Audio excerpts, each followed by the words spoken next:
Assalamualaikum warahmatullahi wabarakatuh.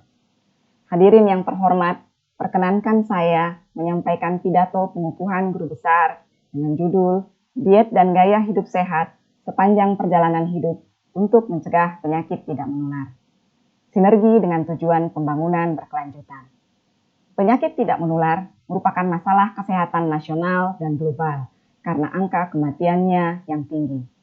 Penyakit tidak menular atau biasa disebut penyakit kronis adalah penyakit yang tidak dapat ditularkan dari satu orang ke orang lain, cenderung berlangsung lama dan merupakan dampak kombinasi gaya hidup, faktor genetik, dan lingkungan. 4 penyakit tidak menular utama yang menjadi penyebab kematian global adalah penyakit kardiovaskular, kanker, penyakit pernafasan kronis, dan diabetes. Keempat penyakit ini menyebabkan lebih dari 80% kematian pada usia kurang dari 70 tahun. Di Indonesia, penyakit tidak menular berkontribusi pada hampir 70% beban penyakit dan 59% total kematian. Prevalensinya menunjukkan tren yang semakin meningkat. Penyakit tidak menular sering dianggap sebagai penyakit yang muncul seiring dengan usia yang menua. Namun penyakit ini dapat terjadi pada semua usia. Secara epidemiologi, faktor risiko penyakit tidak menular dapat dikelompokkan menjadi faktor risiko yang dapat diubah seperti diet, tekanan darah, merokok, gula darah, aktivitas fisik, obesitas, dan kolesterol darah. Dan faktor risiko yang tidak dapat diubah seperti usia, jenis kelamin, faktor genetik, ras, dan etnis. Diet dan gaya hidup yang tidak sehat merupakan faktor risiko utama penyakit tidak menular. Faktor risiko ini mempunyai riwayat alaminya sendiri. Sebagai contoh, apa yang dimakan atau tidak dimakan di masa dewasa kemungkinan adalah dampak kebiasaan makan di awal kehidupan dan berlanjut hingga usia tua. Penyakit tidak menular terjadi sebagai dampak paparan faktor risiko kumulatif seumur hidup dari faktor lingkungan fisik dan sosial yang merusak.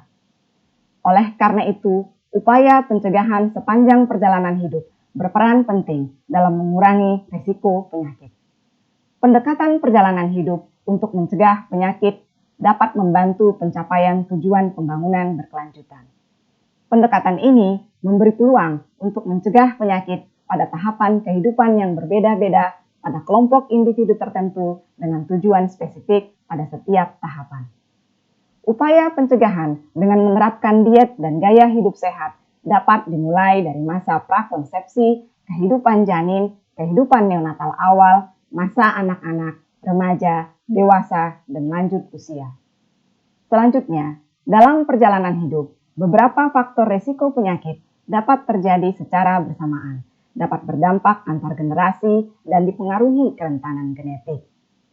Ada 3 strategi pencegahan penyakit tidak menular dengan pendekatan perjalanan hidup yang saling memperkuat dan mempunyai dampak yang berbeda dalam jangka waktu yang berbeda. Pertama, mengatasi faktor risiko diet dan gaya hidup tidak sehat pada usia dewasa dan usia lanjut. Menerapkan diet dan gaya hidup sehat dapat dilakukan pada kelompok ini dan manfaatnya akan terlihat dalam 3-5 tahun. Kedua, diet dan gaya hidup sehat perlu dipromosikan sebagai bagian integral dari setiap upaya pencegahan.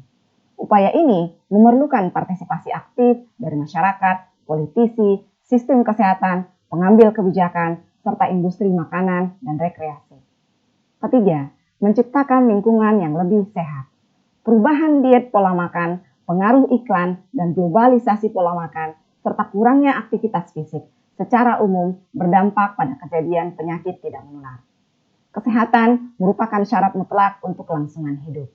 Menurut Imam Al-Ghazali, pemahaman dan penerapan agama yang baik, baik dari sudut pandang ilmu maupun ibadah, hanya dapat dicapai melalui kesehatan jasmani dan pemeliharaan kehidupan. Menerapkan diet dan gaya hidup sehat dianjurkan sepanjang perjalanan hidup agar kesehatan dapat dimanfaatkan sebaik-baiknya. Rasulullah Shallallahu Alaihi Wasallam memberi nasihat, manfaatkanlah 5 perkara sebelum datang 5 perkara lainnya. Hidupmu sebelum mati, sehatmu sebelum sakit, waktu luangmu sebelum sibuk, masa mudamu sebelum tua, dan masa kayamu sebelum jatuh miskin. Terima kasih. Assalamualaikum warahmatullahi wabarakatuh.